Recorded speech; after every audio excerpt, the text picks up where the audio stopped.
Desde la ciudad de General San Martín, Casa Héroes de Malvinas, para toda nuestra audiencia, comienza un nuevo programa de Malvinas, Corazón de mi Patria, compartiendo un momento histórico con los protagonistas de la gesta histórica de Malvinas, contándonos sus anécdotas y vivencias en cada programa. Nos pueden ver en vivo y dejar sus comentarios ingresando a las páginas de Facebook a través de los siguientes links: @Malvinas Corazón de mi Patria, @Casa Héroes de Malvinas. Te podés comunicar vía mail a malvinascorazondemipatria82@gmail.com y nuestro Instagram @cmalvinas.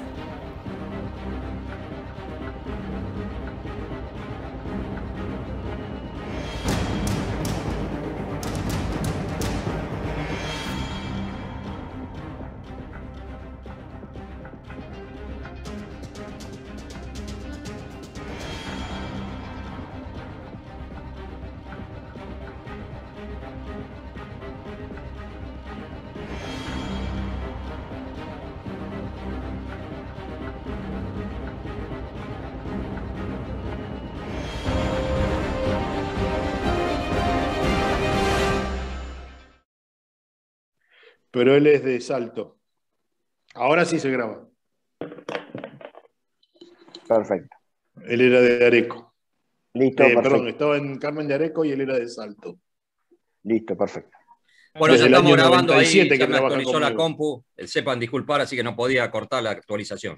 Bueno, ya estamos. Bueno, un nuevo programa, un nuevo lunes, Malvinas Corazón de mi Patria, de la ciudad de General San Martín, ahora desde nuestra casita, particular, cada uno tomando mate. Bienvenido, Claudio, Adolfo, Pablito, Floro, ahí nuestro invitado Gustavo, Cristian Becker, Javier Zaglic. Así que, bueno, vamos a dar inicio al programa. Malvinas Corazón de mi Patria es un programa radial, lo estamos haciendo por la plataforma Zoom ahora. Yo creo que ya el mes que viene ya vamos a tener en vivo a través de Facebook y bueno, vamos para adelante. Claudio, ¿tenés alguna... No. ¿Nuestros amigos que comparten el programa, que confían en nosotros? Sí, estamos en eso. Agradecemos a Ballester Copia, diseño gráfico, ME Distribuidora de piedras sanitarias para gato TVs, y Nutribón, alimento para su mascota, artículos de limpieza y perfumería Tío Fabi, servicio técnico de refrigeración Adolfo, Seguel Gadol SRL, empresa de seguridad. Remeras Malvinas Siempre, fábrica de remeras, buzos, camperas y parches de excelente calidad. Mysticus, vino de bodegas Boutique Mendoza. La Usina, regalos empresariales de Daniel Cámara. Sublipachi, remeras y artículos sublimados de Manuel Eisler. Rubén Ponce, tráiler, enganches, batanes para todo vehículo y transporte. Muchas gracias. Muchas gracias a todos los que confían. Disculpe, estamos con un mensaje que tengo un compañero de aviación de ejército que lo internaron de urgencia por un tema oncológico y está medio grave. Así que, pero bueno, sepan disculpar. Bueno, listo. Es el mecánico del teniente Riz Romero. Le mandamos un gran saludo. Romerito ahí tuvo un problema grande y la verdad que estamos ahí con los mensajes, con todo, ¿viste? Así que sepan disculpar. Es un amigo, un hermano nuestro, ¿viste? Muy querido, ¿viste? Y saludó a la mañana y bueno, lo tuvieron que internar de urgencia, ¿viste? Pero bueno, va a salir el tema. Está. Sí, hay que luchar. Tony, bueno, las vías de comunicación. Las vías de comunicación siempre son @Malvinas Corazón de mi Patria, @Casa Héroe de Malvinas. Te podés comunicar vía email a malvinascorazondemipatria.82@gmail.com. Nuestro Instagram @cmalvinas. Las plataformas de Facebook y bueno, Zoom. Los programas siempre quedan grabados, se los sube. Así que el otro día tuvimos un problema ahí, no sé qué está pasando, no sé si lo vieron, es como que está rechazando a una de las plataformas, no sé si le pasan a algunos. Pablito, no sé si estás subiendo vos algo. No, es como pero que a veces falla la señal y no te deja subir cosas. Sí, ¿no? Y me están diciendo algunos que conocen la informática, me dicen, ¿sabes lo que pasa? Que es lo que decimos siempre, quieren cobrar, entonces, viste, a los que somos cada tanto que hacemos 80 minutos, 60 minutos y es como que te lo corta, te lo descarta, hay algo que no podemos evitarlo, desgraciadamente, pero bueno, ya vamos a ir cambiando. Bueno, Floro, ¿novedades? No, ninguna. Todo Efeméride. bien, por suerte.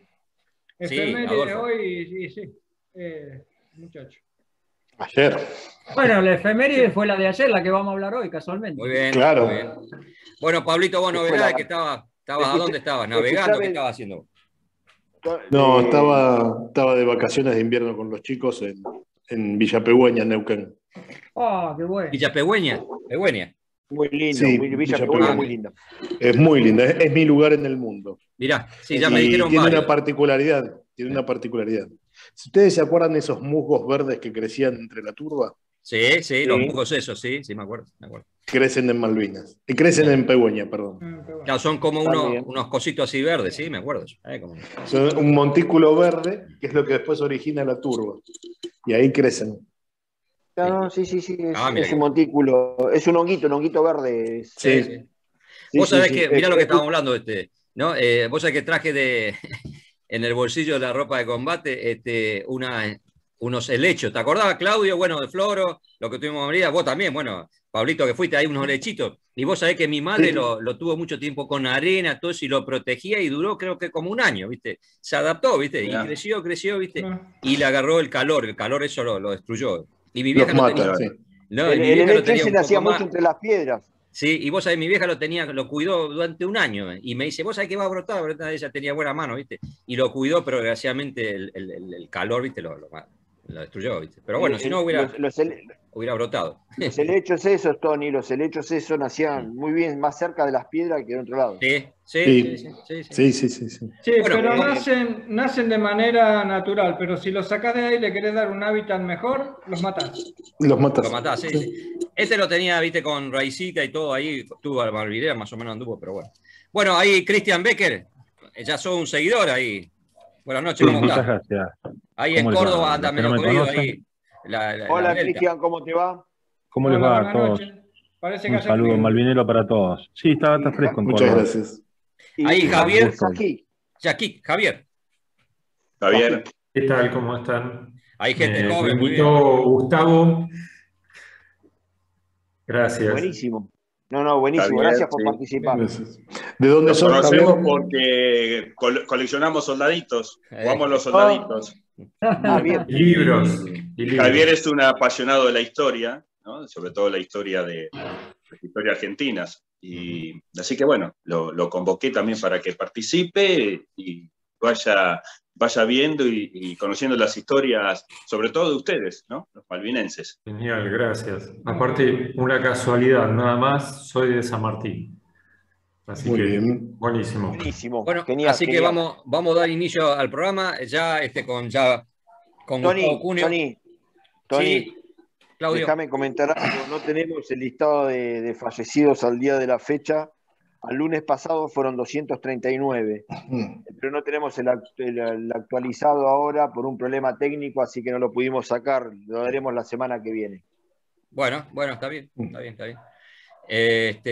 Tenemos también Adolfito, una desgracia, ¿no? De el capitán naval, ¿no? De 83 años. Sí. Que era sí. Estaba en el portaaviones el 25 de mayo. Era de operativa, ¿no? Claro.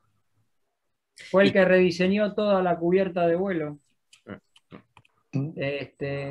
Mató a la mujer y se quitó la vida, sabe por qué razón, todavía no se entiende.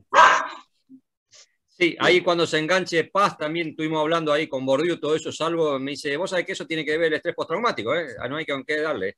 Me dice, ahí hubo algo, ya en las cabecitas, pacto, lo que sea, pero también tiene que ver mucho el tema del estrés postraumático. Bueno, vamos a dar el comienzo. Gustavo Cuneo.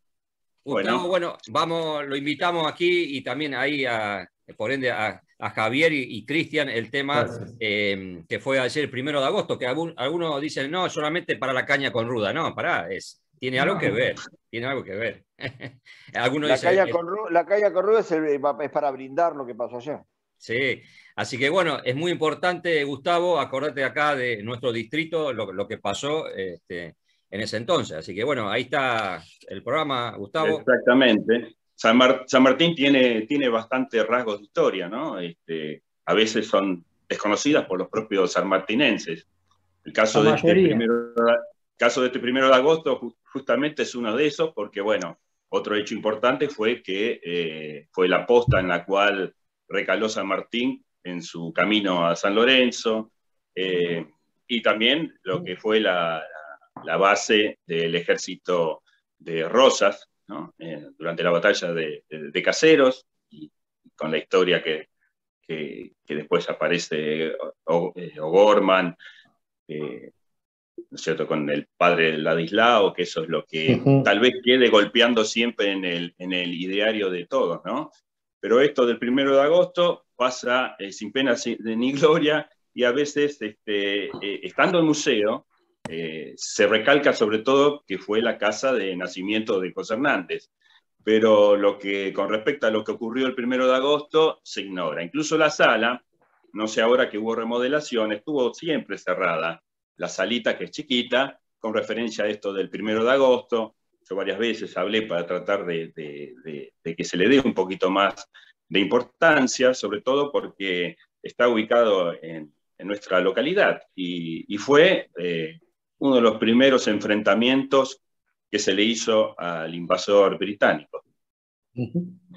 Si tenemos que contar toda la historia, bueno, sería un poco largo, por eso voy a tratar de aportar algunos elementos de la época o paralelas, para que por lo menos tengamos una idea de ustedes que les tocó luchar en Malvinas, para que sepan cómo se peleaba también en aquella época, en esos momentos, ¿no es cierto? Claudio, y Gustavo, digo, y con el mismo enemigo, es lo que estuvimos hablando con los reservistas de los húsares Exactamente. Y Adolfo, el mismo enemigo. Exactamente. Hay una dialéctica entre historiadores. Algunos piensan de que siempre estamos en una guerra que nunca termina con el Imperio Británico, y que se fueron dando distintas batallas en la historia, ¿no es cierto? Lo del 1 de agosto, si bien se lo nombra siempre como combate, yo personalmente me vuelco más a llamarlo una acción, que es el término que aplicaba San Martín a los encuentros en los cuales no eran muy numerosos los ejércitos contendientes y que los combates duraban poco tiempo. Él decía una acción. Es más, él describe el combate de San Lorenzo como la acción de San Lorenzo. Para él no llegaba a ser ni siquiera un combate, porque las fuerzas que intervenían eran muy chicas y la duración del combate era corto. El combate de San Martín duró en San Lorenzo 15 minutos, 20 minutos, no más que eso. Acá pasó exactamente lo mismo. Duró alrededor de los 30 minutos. Así que bueno, yo la denomino como la acción.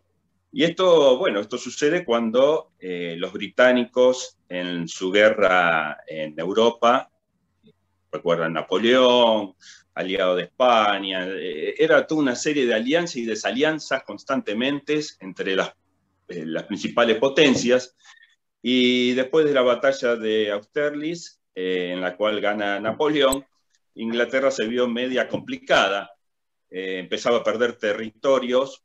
¿Para qué? Para comerciar, que era lo que le interesaba, ¿no?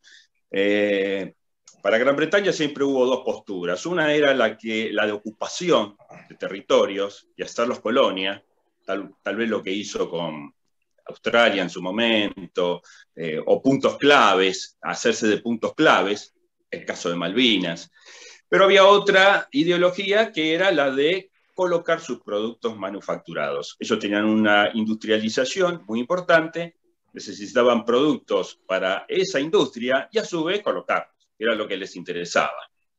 De ahí que esta situación de guerra hacía que los mercados estaban complicados, había mucha batalla naval, entonces había que buscar, primero, por un lado, dónde poder sacar el billete para la financiación de la guerra.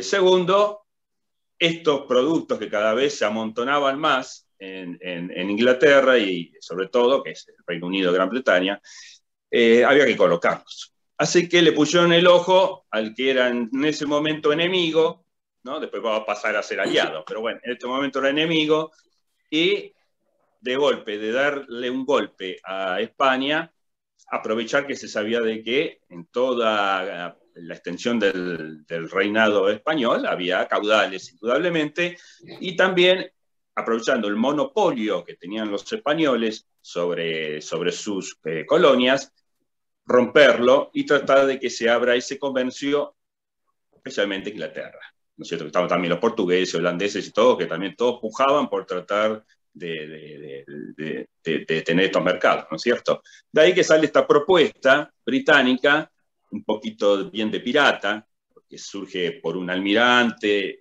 que le gustó la idea y bueno, lo lleva, lo presenta, pero bueno, como todo, si sale bien, te aplaudimos, si sale mal, anda a esconderte porque te vamos a buscar por todos lados. Así que fue una cosita media cortada, media así sacada, ¿cierto?, de caído de la galera, ¿no? Así que se conforma esta campaña de venir al Río de la Plata, porque se sabía que, si bien había tropas veteranas, mal armadas, el criollo y el español que ya estaba afincado acá no era muy adicto a esto de estar siempre en situación de guerra, costaba mucho formalizar el ejército, había que hacer una defensa por el indio, y ustedes saben que alrededor de Buenos Aires era solamente, después de ahí era todo de los indios, ¿no es cierto? Era un lugar que no se llegaba. Así que bueno, se formaron fuertes con blandengue, se denominaban a esta unidad militar de campo, y el resto eran milicias y un pequeño ejército regular de artillería, de infantería y de caballería muy limitada, pero que era como que todos tranquilos porque nunca iba a pasar nada. Pero la verdad que no fue así, nos encontramos con una invasión en la cual no se le pudo poner una resistencia tenaz, y los ingleses ocupan Buenos Aires. Más o menos la fecha era junio, o sea, creo que fue, si mal no recuerdo, que era el 29 de junio, nosotros nos rendimos el 14 de junio en Malvinas, así que andábamos en las fechas ahí de junio que cae Buenos Aires. Y hay un detalle importante, lo que es el valor del juramento, ¿no? Que eso se fue perdiendo. En esa época el que se rendía y se terminó, daba su palabra, se volvía a casa, hasta incluso se les dejaba las armas a los que eran oficiales y todo, y se respetaba ese juramento. Es decir, que casi todo el ejército español había prestado juramento de no volver a tomar las armas. Algunos fueron llevados prisioneros a Inglaterra, ¿se acuerdan? Que llevaban los caudales, llevaron cañones, llevaron tropas nuestras que los tuvieron presos. Esas tropas después van a tener una historia porque terminan peleando en Europa, en España. Así que el ejército dejó de existir prácticamente, el ejército español, y aparece la figura de Liniers, francés, que no estaba de acuerdo de rendir Buenos Aires y quedarse tranquilos, y viaja en forma oculta hacia Montevideo, donde había quedado el reducto español, para hablar con el gobernador de allá y ver de traer tropas, formar un ejército y volver a recapturar Buenos Aires. Otra figura que aparece es Juan Martín de Pueyrredón, una figura muy importante, era hacendado, no era militar, pero es importante porque a posterior, seguramente lo van a recordar con San Martín, gracias a él se logra el hecho de organizar el Ejército de los Andes, porque ya siendo nombrado en 1816, cuando se hace el Congreso de Tucumán, que tanto ansiaba San Martín que se lograra para declarar la independencia, se lo nombra como autoridad de las Provincias Unidas, y es el que le va a dar todo el apoyo a San Martín para lograr la campaña. En esta etapa él era un hacendado, pero que sí que tenía mucho, sí, de verdad, tenía mucho dinero y tenía muy buen trato con la gente, o sea, la gente lo seguía, tenía un liderazgo, lo respetaba, así que él también viaja a Montevideo y allá el gobernador, a los dos, le dice, bueno, usted Liniers, con las unidades que me quedan acá, vamos a conformar un ejército para volver a Buenos Aires. Y usted, Pueyrredón, vaya y organice toda la logística para que cuando llegue el ejército desde Montevideo pueda escalar hasta la ciudad de Buenos Aires. Es decir, que le tenía que abrir la cancha de que evitar de que los ingleses los estuvieran esperando. Para eso, entonces, ¿qué hace? Convoca a toda la gente de campo, porque militares había algunos, había sí, pero no muchos. Convoca a los blandengues, que eran las tropas que cuidaban la frontera de aquella época, ¿no? Cortines en Luján, en Pilar, más de ahí no había, que eran los que medianamente tenían un cierto entrenamiento militar. Sumado con esta gente de campo, empieza a organizar este ejército de vanguardia, que en sí era para preparar la llegada del ejército principal. Era para lograr caballadas, porque gente de campo conocía de caballos, conseguir avituallamiento, preparar municiones, buscar los caminos, los senderos. Esa era la idea, formar una vanguardia. Toda esta gente viene de todos los lugares que rodeaban la ciudad de Buenos Aires, de Pilar, Luján, Morón, San Isidro, de los Metros Pagos, de San Martín, que en esa época era de los santos lugares. Era un nombre que toma ese nombre porque justamente por los mercedarios había una congregación religiosa y que se abocaba al cuidado de los santos sepulcros, y ellos ponen también en esta zona el lugar de los santos lugares. Antiguamente se le decía el pago de la Virgen. Hay una historia que no se ha podido todavía confirmar, que posiblemente la Virgen de Luján haya pasado por nuestros pagos en su camino, ¿cierto? Que iba a Santiago del Estero para llevar a la Virgen de Luján, ¿recuerdan? Entonces se le decía Gustavo, el pago de la Virgen.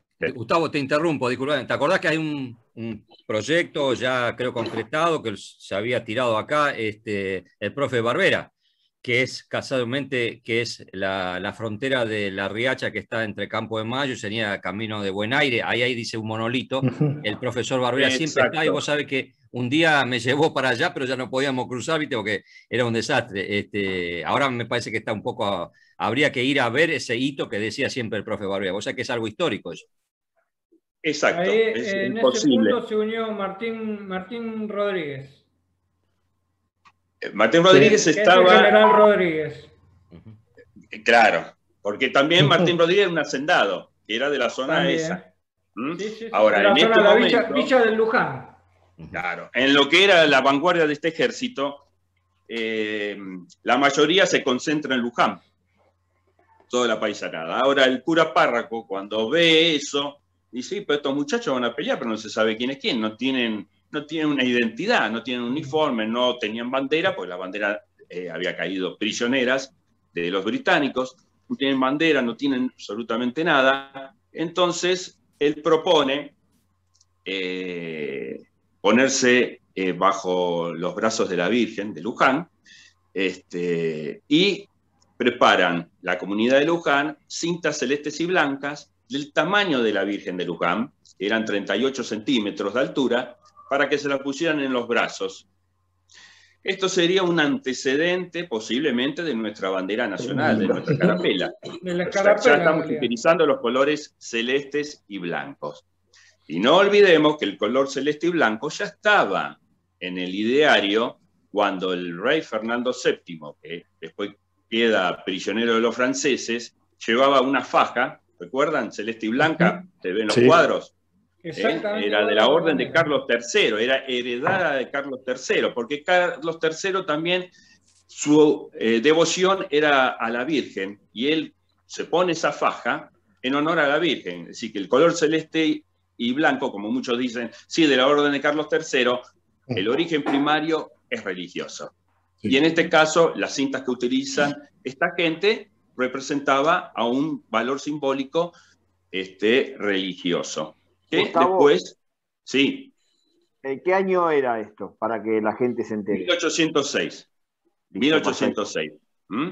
Es decir que esta gente sale de Luján y buscan un lugar que va a ser acá. Villa Ballester hoy es el caserío de Pedriel, se llamaba, porque pertenecían esas tierras a un francés, que después se las vende al padre de don Manuel Belgrano.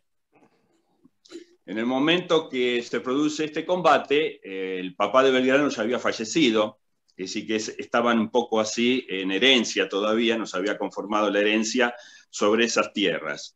Y había un pequeño caserío, ¿no es cierto?, gente de campo que atendía las pequeñas estancias que había en ese lugar, ¿no?, el puesto que había en ese lugar, la granja que había en ese lugar. Ese es el puesto que se decide elegir para hacer la concentración de todas las fuerzas y empezar a conseguir armamento. Mucho estaba escondido en Buenos Aires. No se sabe, ¿no? La ubicación en Ballester no se sabe, más o menos, para tener una idea. Sí, bueno, abarcaba todo lo que hoy es el Museo de José Hernández. Ah, bien, listo. Abarcaba todo eso. El punto de vanguardia estaba en la Escuela 1, en la Plaza San Martín. Ahí era la municipalidad de vanguardia. Sí. Y ahí estaba Martín Rodríguez con unos paisanos de caballería, atentos por las dudas, porque se suponía que los ingleses podrían enterarse. ¿Por qué se podían enterar? Porque muchos en Buenos Aires aplaudieron la entrada de los ingleses. Pensaban de que iban a estar mucho mejor que nosotros. Y Bereford no era ningún tonto, el tuerto Bereford no era ningún tonto, porque era tuerto, había perdido el ojo en combate. Y él desde el primer momento esto lo comunicó y dijo que las Provincias Unidas no eran para ocuparlas eternamente, porque era muy grande la dimensión de territorio. Era imposible lograr dominar ese espacio. Ya él estaba preocupado porque los 1.200 hombres que tenía siquiera podían cubrir la guarnición, nada más, pero no podían saber qué es lo que estaba pasando en Santiago del Estero, en Córdoba, en otros lugares. Se les escapaba eso. Entonces sabía de que eso era imposible sostenerlo si no se enviaban refuerzos. ¿Qué es lo que hace? Pide refuerzos. Ahora, los tiempos de ida y vuelta y de llegar los mensajes, lógico, si hoy tenían el celular, se imaginan. Tenía que mandar el barco, cuando llegaba el barco pidiendo los refuerzos y prepararlos. Cuando vienen esos refuerzos son los que nosotros conocemos, que estudiamos en los libros, como la segunda invasión inglesa. En sí es dentro de la primera invasión, eran refuerzos. Lo que pasa es que al llegar se encontraron que Buenos Aires la habían perdido y bueno, había que recapturarla de vuelta. Pero era dentro del mismo plan de invasión, ¿no es cierto? Pero los tiempos eran muy largos. Así que bueno, Bereford esto lo sabía que era insostenible y tenía mucha gente que lo acompañaba de los criollos que había acá, que pensaban de que de la mano británica la cosa podía venir mejor. Intereses comerciales, de billete, que siempre hubo, había mucha gente, tanto españoles, que les interesaba también el comercio, porque no era lo mismo que siempre España, pasar por la aduana, preferían traer cosas que eran muy buscadas también acá, que no había, y eso implicaba billete, ¿no? Entonces había muchos que pensaban. Otros porque, bueno, pensaban de que tenían que tener un aliado para lograr esta independencia, porque había figuras que sí, ya tenían ese ideario de independencia. Pero ¿cómo lo iban a hacer? Sabían de que iba a ser muy difícil, bueno, buscar a un patrón para que nos guíe espiritualmente de cómo teníamos que hacer y lograr la independencia, que así fue. Por eso no se declaraba nunca. San Martín se enfurecía de que nunca se declaraba, porque todos dudaban si desprenderse o no desprenderse, y los ingleses decían, no, esperen muchachos, todavía no, hay que esperar. Bueno, así que bueno, Bereford tenía sus informantes y le comentaron de que había gente que se estaba reuniendo acá, en las chacras estas, y temiendo de que eso creciera, y pensando que posiblemente desde Montevideo podían venir, ¿no es cierto? ¿Qué hace? Para caer encima de estos y agarrarnos a todos, ¿no es cierto? Y acabarlo por lo sano, el fulano se fue al teatro, a una obrita de teatro, como que estaba desentendido del tema, pero había mandado organizar a sus tropas para salir una vez que termine la función del teatro, durante la noche madrugada, en silencio hasta acá, para venir hasta los santos lugares. Para eso ya había organizado 500 hombres de los escoceses.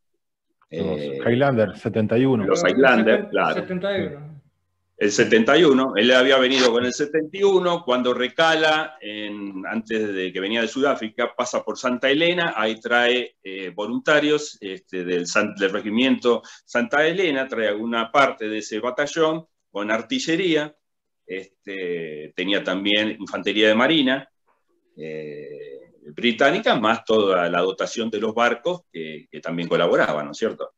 Así que bueno, destaca 500 escoceses, y unos 50 artilleros, 6 piezas de artillerías de 6 libras. Les hace poner, busca los carros, como no tenían elementos que habían traído para el traslado, se hacen de bueyes de las panaderías y carros de la panadería para llevar los cañones, le ponen todos cuero en las ruedas, todo para hacer silencio. Pero así como había un corneta que le había contado la historia, también había un corneta que sale a galope a avisar de que los británicos estaban saliendo. Ahí había una figura, Antonio, que siempre lo charlaba con Carlos, ¿no? Con Barbera, que es don González. González, el granadero que está enterrado en la plaza de San Martín. El guía que lo lleva hasta llegar hasta acá, hasta la chacra, era González, justamente, el mismo apellido, el mismo nombre, Félix González. Siempre por la edad que tenía, porque González se suma al regimiento de granaderos a caballo una vez que combaten en San Lorenzo, al regreso. Y ya era un hombre grande, no era un pibe, tendría alrededor de los 35 años. Así que concordaba perfectamente con el González, que conocía la zona de San Martín y que los pudo traer a los ingleses hasta acá, ¿no? Es decir, que este muchacho de joven sería un idealista también de la independencia, ¿no? Que quería la independencia, aunque sea por mano británica. Gustavo, estamos a todos un minuto y se corta, volvemos, por favor, a engancharnos. Bueno, ¿sí? Bueno, en cualquier momento. Bueno, sí, así que bueno, vienen por acá, se perdieron.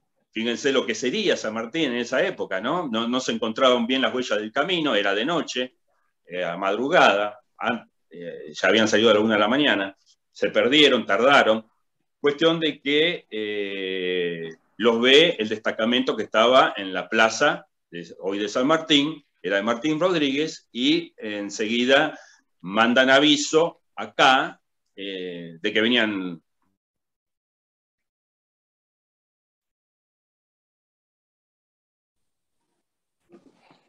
Ahí estamos grabando ya, seguimos. Bueno, Gustavo. Así que bueno, acá se habían juntado alrededor de entre 500 y 700 hombres.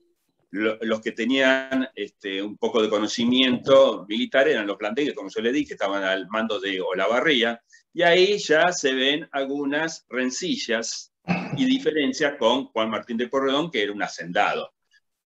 Los 500 voluntarios lo seguían a Porredón, palabra santa lo que decía, pero el otro quería imponer un poco sus conocimientos militares. Incluso los dos después mandan cartas contando lo que pasó por canales distintos al gobernador de Montevideo, ¿no es cierto? Viendo su visión de lo que fue este enfrentamiento. Olavarría dice de que no había que presentarle batalla y mejor era retirarse y no perder lo poco que se había juntado, que no era mucho. Tenían unos 2 cañones pedreros, eran unos cañones muy obsoletos que tiraban piedras, 3 carronadas, eran también cañones muy, muy limitados, de bajo calibre, y pocas armas. La mayoría eran chuzas, el cuchillo nomás de campo que se utilizaba, boleadora, y algunos mosquetes que habían podido esconder después de la derrota en Buenos Aires. Así que Olavarría dice, no, hay que retirarse. Y Porredón, que no. Había que mostrarle al invasor de que, aunque no tuviéramos las fuerzas preparadas, había que demostrarle al invasor quiénes éramos y no bajar la frente, ¿no es cierto?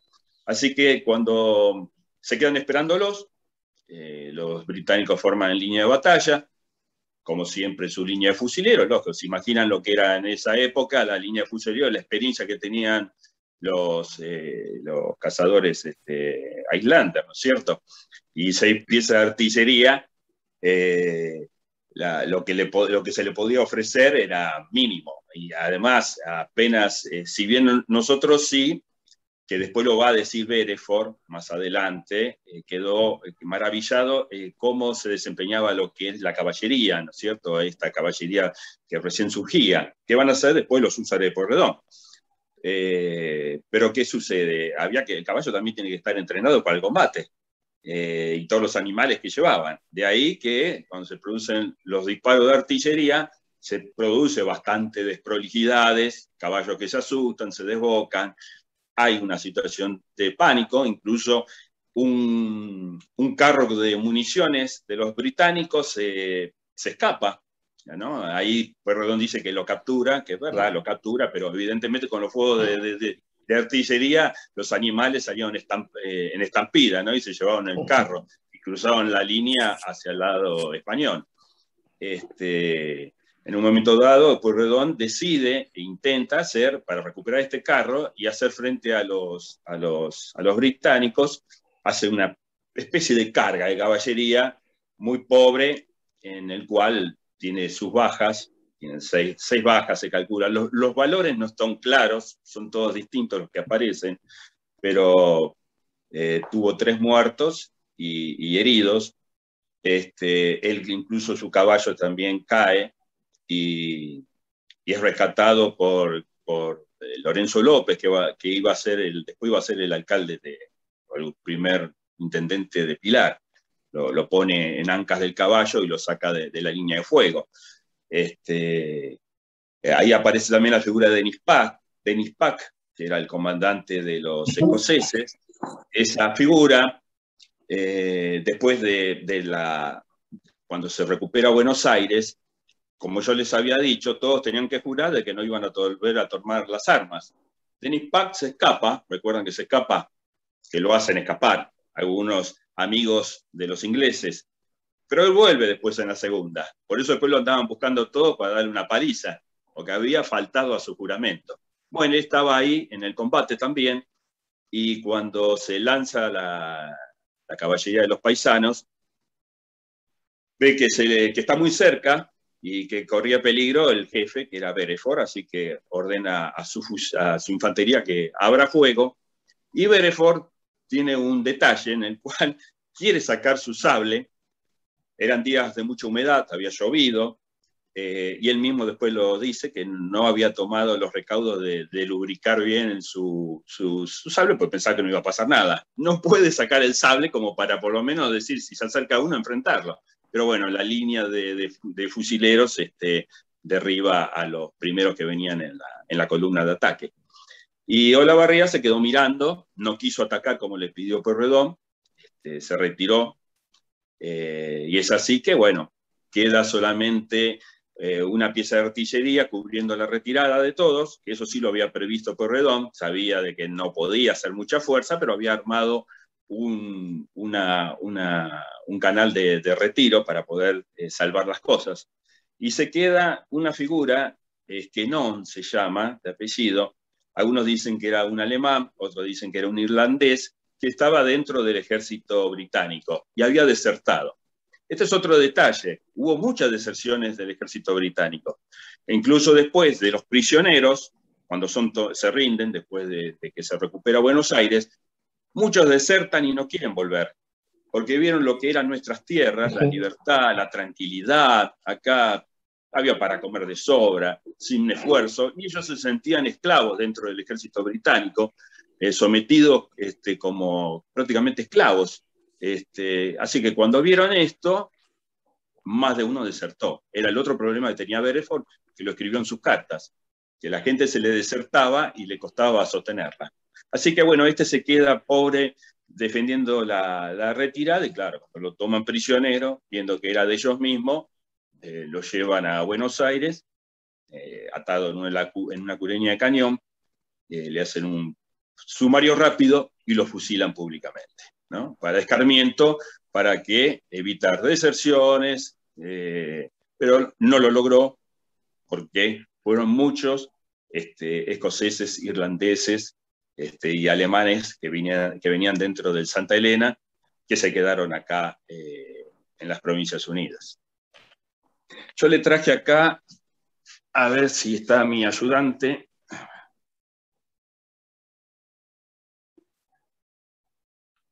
Tu ayudante es tu hijo. Sí, Joaquín. Que sabe un montón también, ahí siempre está organizando los eventos. Sí, él me ayuda con la tecnología, porque yo soy medio zapallo. A mí no me saques de los libros. Hoy le decía a Javier, no sé si lo alcancé a decir. ¿Qué pasa? Pone que le empiezo a mostrar. Hola, ¿cómo andás? Hola, Joaquín. Siempre firme ahí. Sí, acá hay. No sé si ven, acá tengo una representación que yo hice. Aparte hace maquetas. Claro, es una maqueta, soldaditos de plomo alternando con algunos de plástico.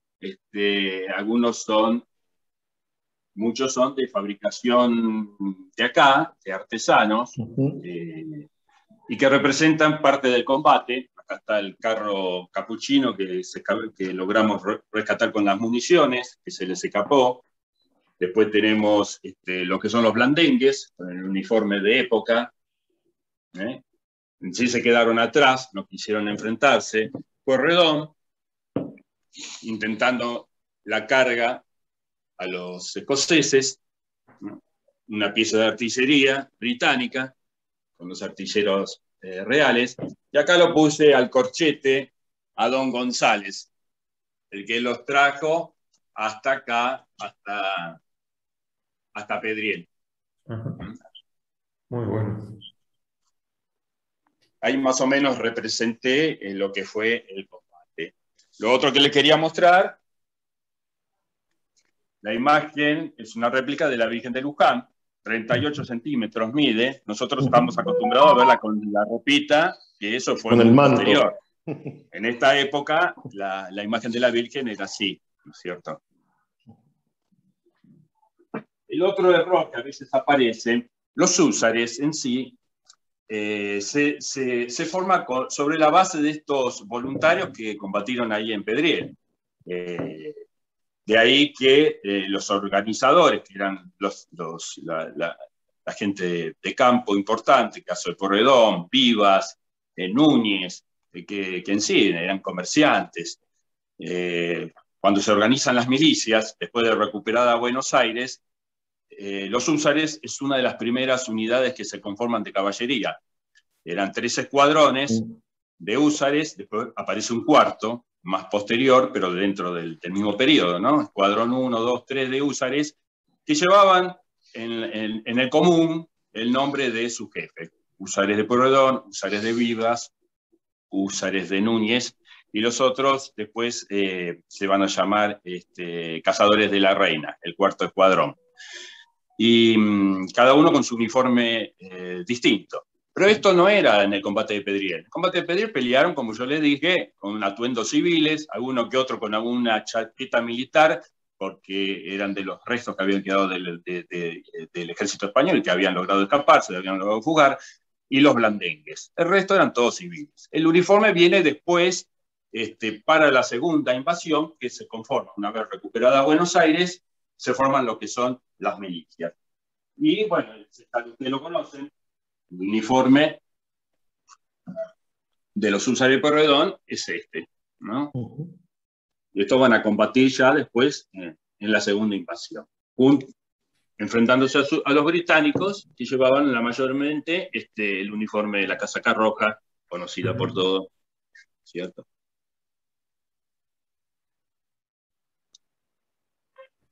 Bien, en el armamento ni hablar, no superaban, indudablemente no superaban. En Malvinas siempre digo que anduvimos más o menos ahí paralelo, ¿cierto? Si ustedes comparten conmigo, más o menos anduvimos equitativo, ¿no es cierto? En aquella época, el fusil que usaban los británicos, no sé si lo llegan a ver acá con el filmante, era el fusil el Tower se llamaba. El Tower. Tenía escrito Tower, que era la torre donde se le hacía el control a las armas. Eran fusiles de avancarga, se cargaban por el extremo, por un cartucho. Esta es una réplica de un cartucho, lo pongo porque tiene pólvora, lo tengo guardado porque es peligroso. Es una réplica de un cartucho británico del Tower. Adentro tenía la pólvora con la munición. Una munición que era redonda, y se envolvía y se cerraba. Esto el soldado tenía que romper con los dientes el cartucho, ponía la pólvora, ponía la munición, metía todo después hasta el papel, con la baqueta esta se sacaba y se empujaba todo para adentro, y después con una piedra que llevaba acá en el pedernal, que la tiene igual. Ahí tenía que hacer fuego. Hacia la chispa. ¿Lo vieron? ¿La chispa? Por ahí no se ve por la filmación, pero bueno. Muy poquito. Esto era bastante engorroso, no era fácil. Los ingleses, claro, con su práctica lograban hacer 3 cargas por ahí en un minuto. Nosotros no, ni siquiera.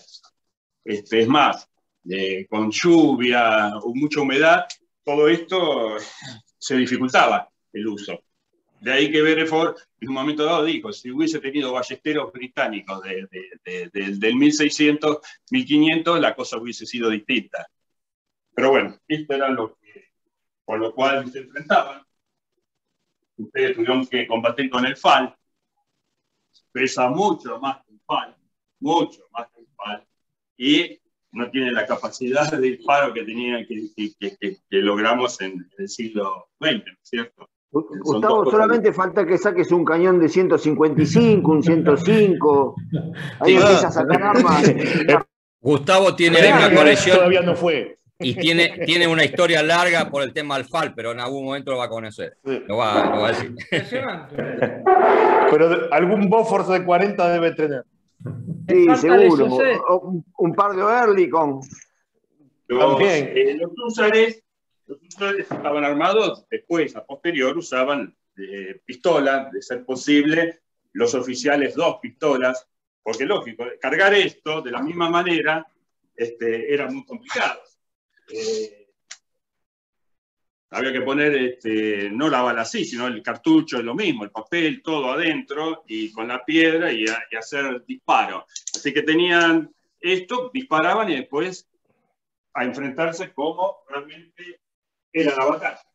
El fusil terminaba utilizándose la bayoneta.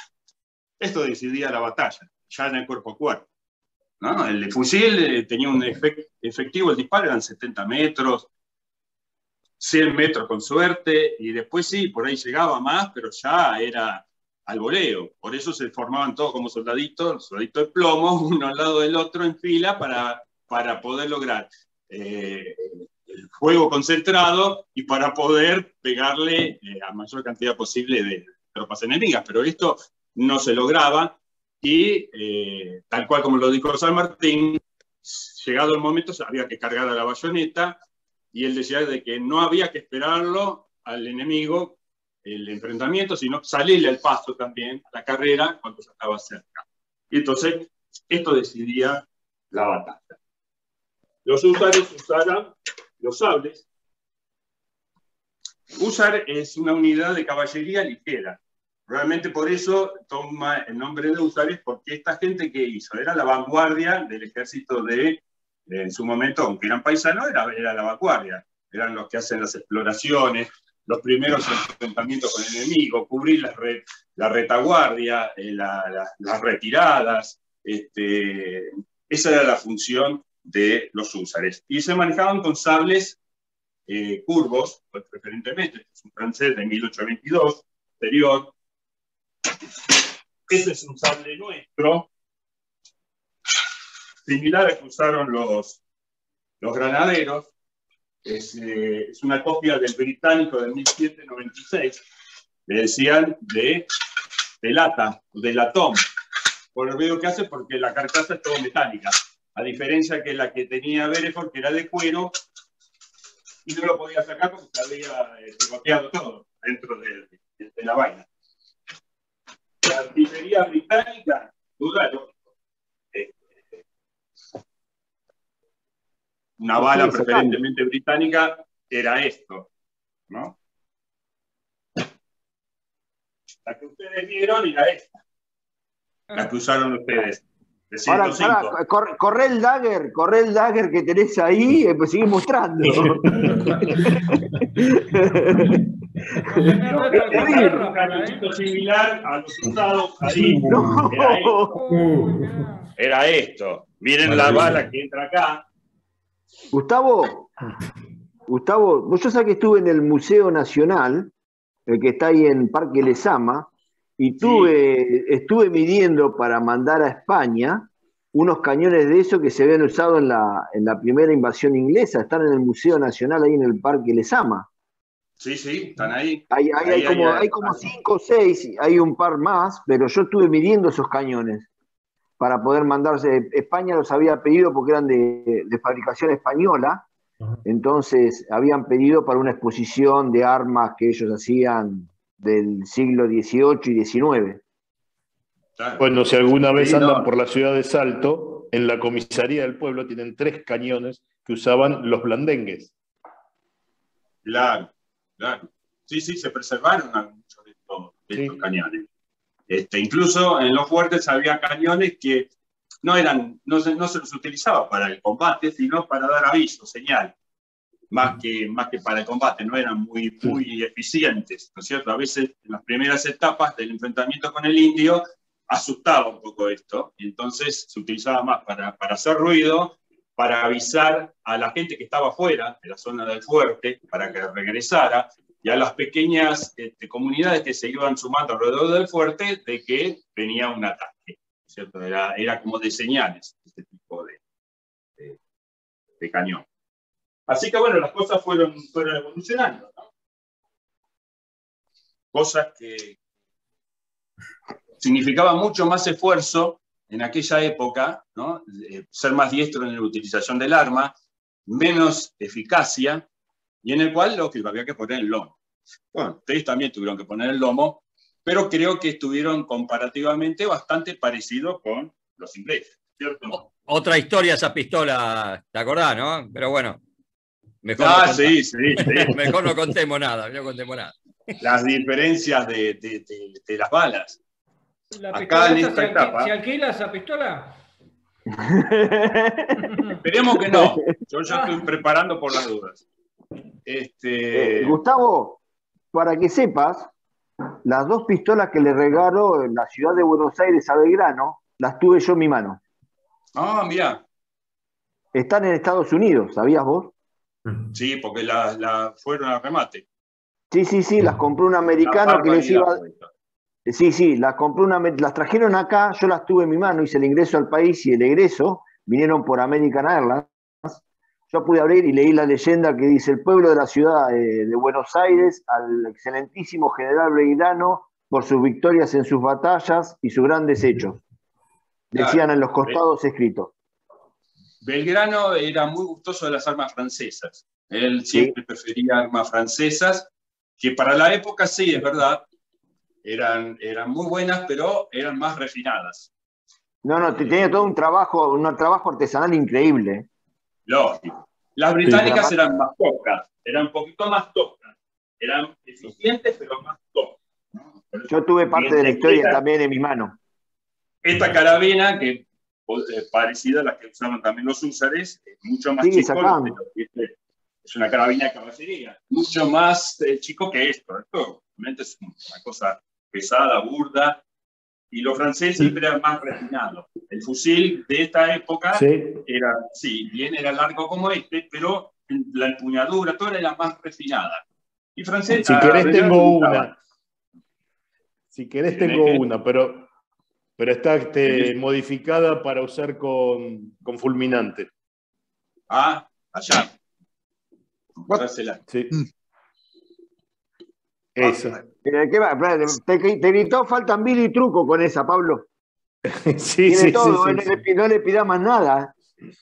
Ese era un fusil antiguamente, se lo recortó, se le cambió la caja porque era de tema, se le puso lo que es la percusión.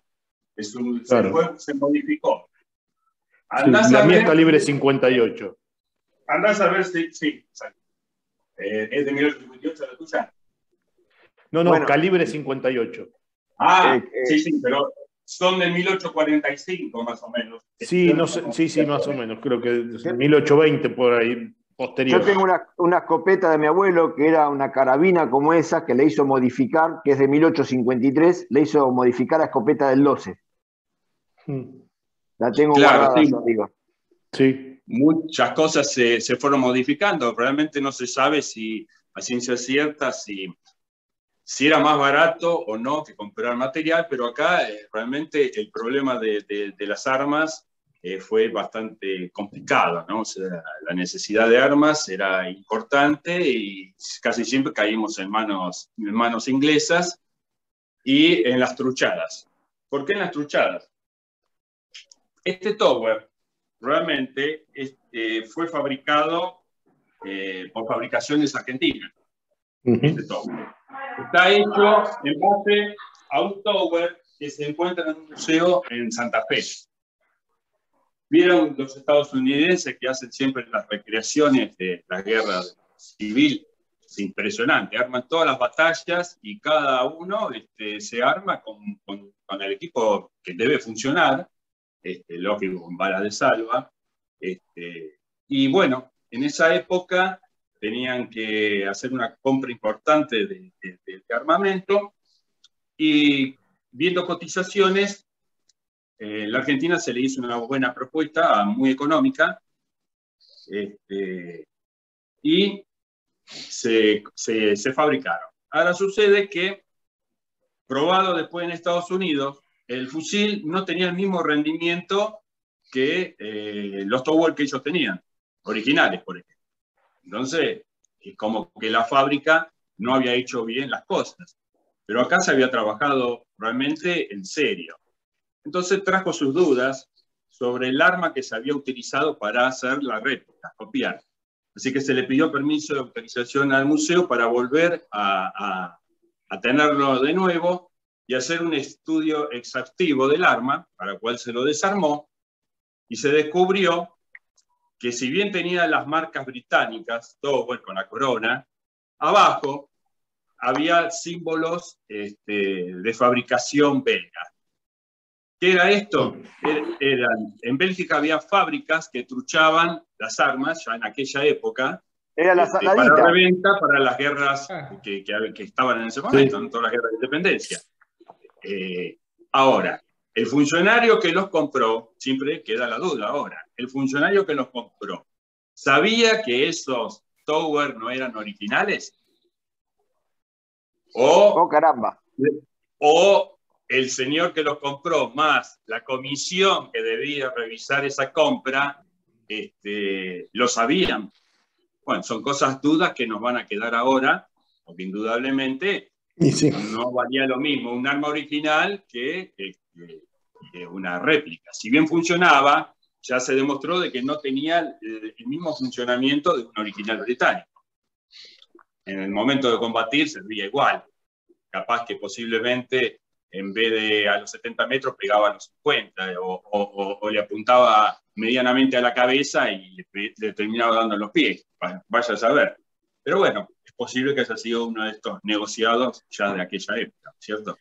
Gustavo. Lo único bueno que tuvimos es que después de la primera invasión, todos los Tower quedaron en nuestro poder. Es decir, los británicos se fueron y tuvieron que dejar todo. Eso sirvió para rearmar nuestros ejércitos primarios, ¿no es cierto? Empezaron en la guerra de independencia. Gustavo, la segunda no. Gustavo, discúlpame, vos fíjate cómo la historia, ¿no? Que se repite siempre las truchadas, ¿no? El negociado con británicos, franceses, los apátridas que existen hasta ahora. Lo que sí no se toma el ejemplo de los hacendados, la gente de muchísimo dinero que luchó por la patria, ¿no? En el caso de Pueyrredón, en el caso de Rosa, en el caso de Güemes. Ahora todos los hacendados o los grandes nos ponen una moneda y son los apátridas que traicionan a nuestro país, ¿no? Es así. Desgraciadamente se equivocan. Exacto. Vos sabés que fíjate. Los otros días con Adolfo estuvimos diciendo, viendo aquí en el museo, que tenés que recorrerlo en algún momento que puedan abrir porque han refaccionado bastante allí, bien.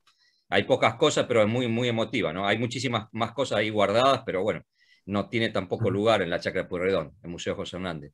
Digo, bueno, a veces todo lo que han hecho nuestros próceres, la palabra, los huevos que han puesto, los de ahora dirigentes no merecen para nada. El pueblo sí, nosotros siempre somos lo mismo, el pueblo, ¿no? Como decía, en alpargata o descalzo, con boleadora o con lo que sea, vamos a salir, ¿no? Pero los dirigentes, la verdad, que no merecen a nuestros próceres. Vos fíjate que tenés ahí, Gustavo. Fíjate una cosa, Antonio, perdona que te interrumpa.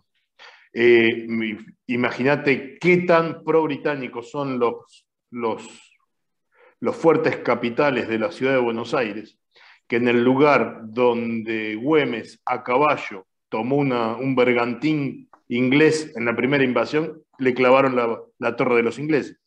Sí, vos fíjate que con hacha, él invadió, los británicos tienen ahí una cruz y pusieron la torre de los ingleses, que fue un regalo teóricamente, ¿no? Un regalo, sí. Pero bueno. Y bueno, la historia dice, bueno, con el tiempo los veteranos de guerra pudimos recuperar y poner el nombre de Fuerza Aérea Argentina e incendiar esa puerta. Así que toda una historia tenemos también. La verdad que, Gustavo, siempre decimos, y que quede grabado, ¿no? Está el profe Barbera allá arriba mirándonos y vos así seguís la historia. Así que, Gustavo, siempre te agradecemos y tenés un museo. Vi varias veces las muestras que organizás. El tema Malvinas, ahí tiene unas maquetas que en algún momento a los 40 años de Malvinas te vamos a molestar como para que armes vos sí. Porque tenés mucho material. Y también es más, Gustavo tendría que ir armando algo para desparramar por los colegios. También. Es lo que hago. Yo, el tema de las maquetas, aparte del gusto, ¿no? Siempre me gustó reconstruir la historia a través de maquetas, ¿no? Tengo cosas extrañas que a veces me dicen, sí, pero vos estás loco, ¿no?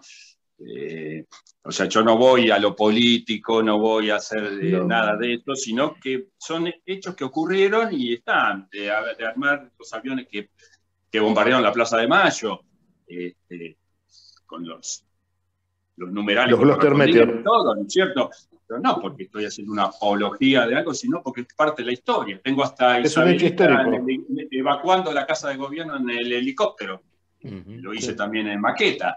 Es decir, que yo trato de representar la historia. Y esto yo lo llevo al colegio porque a ver si de alguna manera a los chicos le damos otro interés. Primero, que a los museos no pueden ir, porque hoy pagar un micro es una barbaridad, el costo, no hay forma de financiarlo, el gobierno no lo da, no lo entrega eso, para poder llevarlos, y entonces empezamos a ver de que cada vez se cortaba más, no los podíamos llevar a los museos. ¿Te acordás, Antonio, que los llevamos hasta el Museo de Aviación de Ejército?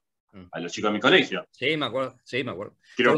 Fueron dos colegios, el tuyo y el de Hernán. Fueron dos colegios que han disfrutado un momento, así que los helicópteros. Vos estuviste en la escuela 47, en la escuela Malvinas Argentina, así que... Claro, los he llevado al Museo de Tigre, de la Marina, de la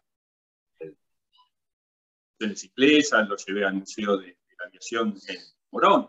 Pero después, con el tema del costo de los micros, eso cada vez empezó a ser más difícil. Entonces, empecé a llevar las maquetas y entusiasmado, porque lógico, que vos te fusil, a mí no me importa que lo agarren, hay otros que no quieren que toquen nada por el hecho de que se arruina. Yo digo, ¿para qué? Lo que quiero es que esto sepa, un chico de 16 años lo tome, pese, y que siempre le digo lo mismo, ver disparar, y después le digo, bueno, ¿te cuento algo? Quedaste ciego por la madera porque vos apuntaste como si fuera un fusil de ahora, ¿no? Porque estos fusiles se apuntaban y había que mirar para el otro lado, ¿no? Para evitar el fogonazo, el chispazo. Por eso la mitad de la cara siempre le quedaba negra al que no la dejaba lo suficiente, ¿no es cierto?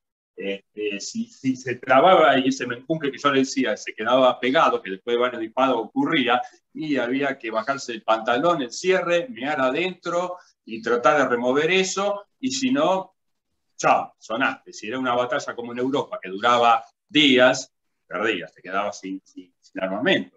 Entonces, para que el chico sépalo, ¿no? Porque esto, cuando empezó con ustedes, que decían los chicos de la guerra, yo ahí fui lo primero que salté. ¿Qué chico de la guerra? Ni chico de la guerra.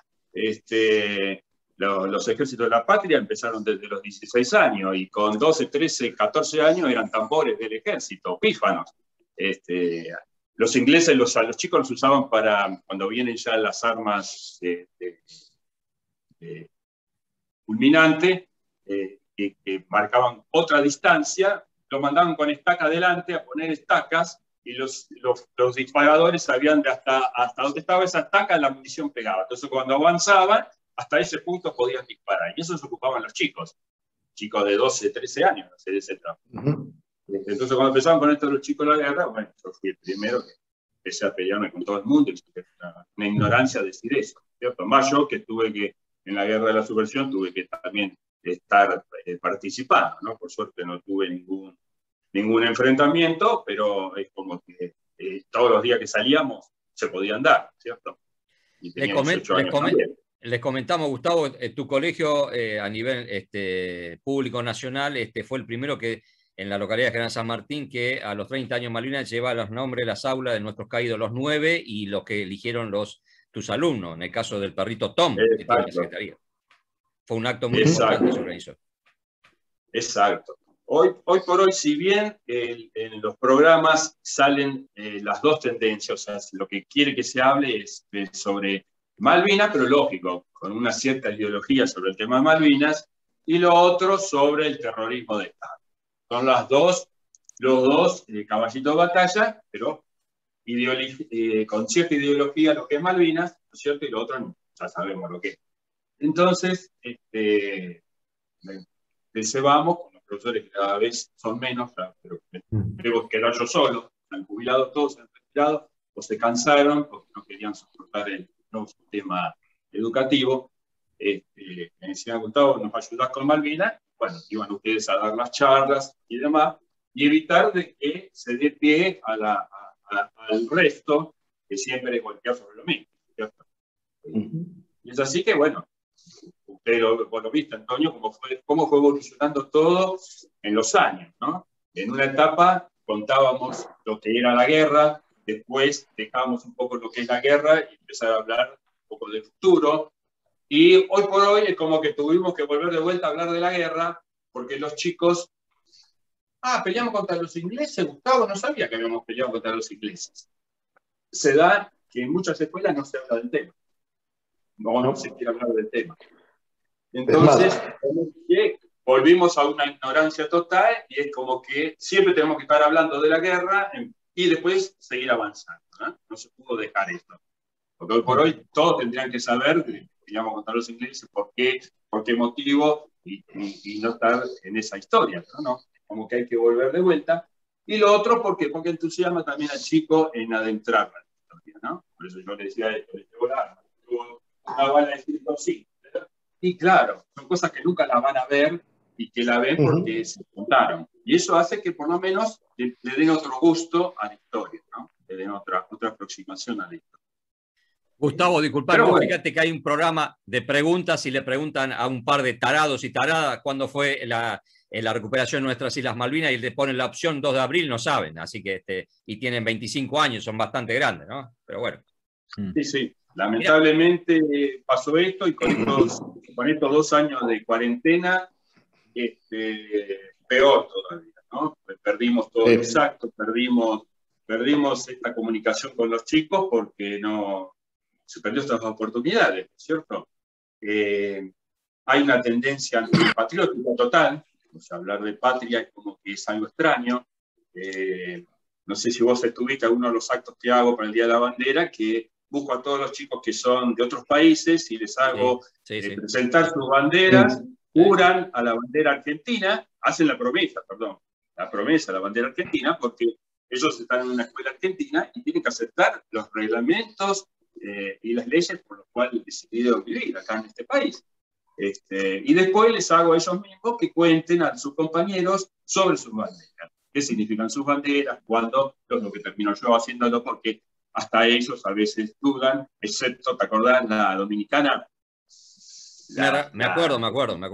La chica dominicana que les dio una lección a todos de patriotismo, ¿no? Me acuerdo ese día, no sé si era la noche de los lápices o la del 24 de marzo, y yo no participo, y viene ella a buscarme y me dice, Gustavo, por favor, vení, que es un desastre, están cantando el himno, Y ella hacía menos de un año que estaba acá en Argentina. Y se están burlando todos. Dice, en mi país no pasa eso. Entonces, claro, voy a un caos total. Agarré el micrófono, la llamo a ella y le digo, discúlpenme, chicos, pero acá hay una compañía que les quiere decir algo. Y les dio una arenga que les hizo callar la boca a todos. Les explicó cómo debe cantarse el himno, como lo cantaba ella en la República Dominicana. Además, después le hicieron un reportaje del programa de la radio, parece que había sido, y en algunas revistas. Y bueno, eso es lo que yo noto, que los extranjeros medianamente respetan más a nuestra bandera y a nuestros valores que los propios argentinos. Totalmente. Yo tengo muy buena recepción con venezolanos, peruanos, colombianos, República Dominicana, hasta los coreanos, porque los coreanos tuve varios de la colonia coreana, y respetan mucho más lo nuestro que nosotros mismos. Es así, Gustavo. Mirá, estamos ya a 1:20, 1 minuto 20. La verdad que lo tuyo fue didáctico, te conocemos acá en la localidad. Bueno, Cristian, Pablo, Floro, bueno, en algún momento ahí ya vamos a tomar contacto con Gustavo. La verdad que después lo vas a pasar en privado, cualquier cosa, los teléfonos como para contactar, ¿viste? Y vos sos un ejemplo en un montón de cosas. Estamos menos de 1 minuto, desgraciadamente. Bueno, la verdad que a todos agradecido, Gustavo, nuevamente, te conocemos, y bueno, a seguir el tema, la causa Malvinas, sabemos que la tenés muy adentro, sos el malvinero corazón de hace muchísimo tiempo. Se cortó. Y bueno, hay que seguir. Claudio, Adolfo, Floro, ya estamos por cerrar el programa.